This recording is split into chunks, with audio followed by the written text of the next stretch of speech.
ఈరోజు దేశంలో చాలా ముఖ్యమైన పరిణామాలు జరుగుతున్నాయి. చాలా ఆందోళనకరమైన విషయాలు కూడా. ఇప్పుడు పార్లమెంటు సమావేశంలో ఉంది. పార్లమెంట్లో ప్రతిపక్షాలన్నీ ఏకకంఠంతో ఒక ముఖ్యమైన డిమాండ్ లేవనెత్తున్నాయి. అదేంటంటే రాబోయే బీహార్ ఎన్నికల్లో ఓటర్లందరినీ ప్రక్షాళన చేసే పేరుతోటి, అంటే అక్కడ ఉన్న ఓటర్లు లేని ఓటర్లు తేల్చుకోవడం, నకిలీ ఓటర్లు తొలగించడం అనే పేరుతోటి ఈ దేశంలో బీజేపీ ఆర్ఎస్ఎస్ యొక్క మత ఎజెండాను అమలు జరిపే ప్రయత్నం జరుగుతుంది. గతంలో భారతీయ పౌరసత్వ చట్టానికి మార్పులు తీసుకొచ్చి ఈ దేశంలో ఉన్న మైనారిటీలు, ముస్లింలు కానీ క్రిస్టియన్లు కానీ ఈ దేశస్తులు కాదని వాళ్ళని దేశంలో నుంచి వెళ్ళగొట్టాలనే ఒక కుట్ర జరిగింది.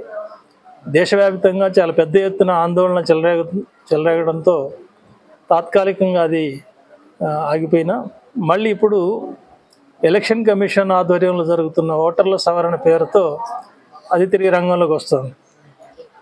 దీనిపైన చర్చించడానికి పార్లమెంటు నిన్న ఇవాళ ఎంత పట్టుబట్టినా ప్రతిపక్షాలు మోడీ ప్రభుత్వం ససేమిరా అంటుంది. ఇది చాలా దుర్మార్గం. అంటే ఓటర్ల సవరణ పేరుతోటి ఆధార్ కార్డును కూడా నిరాకరించి వాళ్ళ పౌరసత్వాన్ని నిరూపించుకునే అనేక పత్రాలు అడుగుతున్నారు. ఈ పత్రాల ఆధారంగా ఓటు హక్కు ఇవ్వాలని, ఈ ఓటు ఇచ్చిన వాళ్ళ ఆధారంగానే రేపు పౌరులుగా నిర్ణయించాలనే కుట్ర కూడా జరుగుతుంది. ఇదేదో బీహార్కు మాత్రమే వచ్చిన ప్రమాదం కాదు. ఎలక్షన్ కమిషన్ ఇక్కడ మన రాష్ట్రంలో కూడా నోటీసులు ఇచ్చింది, రాజకీయ పార్టీలు మాకు కూడా ఇచ్చింది, రేపు హాజరవుతున్నాం. ఇక్కడ కూడా ఎజెండా ఏంటంటే ఎలక్షన్ ఓటర్ల సవరణ చేయడానికి షెడ్యూల్ ప్రకటిస్తున్నారు. అంటే మొత్తం దేశవ్యాప్తంగానే ఈ ఎస్ఐఆర్ని అమలు చేయడం అనేది ఒక దుర్మార్గమైన కుట్ర. దీన్ని మేము వ్యతిరేకిస్తున్నాం. పార్లమెంట్ చర్చించాలి. ఇది పారదర్శకంగా అమలు చేయాల్సిన అవసరం ఉంది. దీంతోపాటు ఆపరేషన్ సింధూర్ అనేది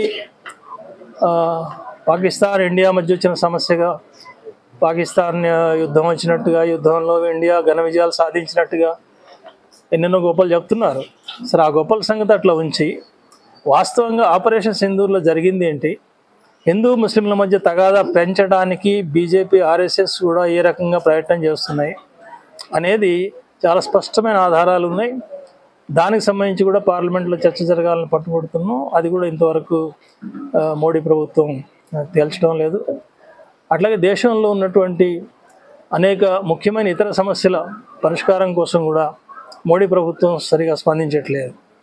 ఉదాహరణకి ఇప్పుడు తెలంగాణలో ఆమోదించినటువంటి బీసీ రిజర్వేషన్ బిల్లు ఆర్డినెన్స్, ఈ ఆర్డినెన్స్ని వెంటనే ఆమోదించవచ్చు. స్థానిక సంస్థల ఎన్నికలకు బీసీలు కూడా రిజర్వేషన్ కల్పించే విధంగా అవకాశం ఇవ్వచ్చు. కానీ మోడీ ప్రభుత్వం నానబెడుతోంది.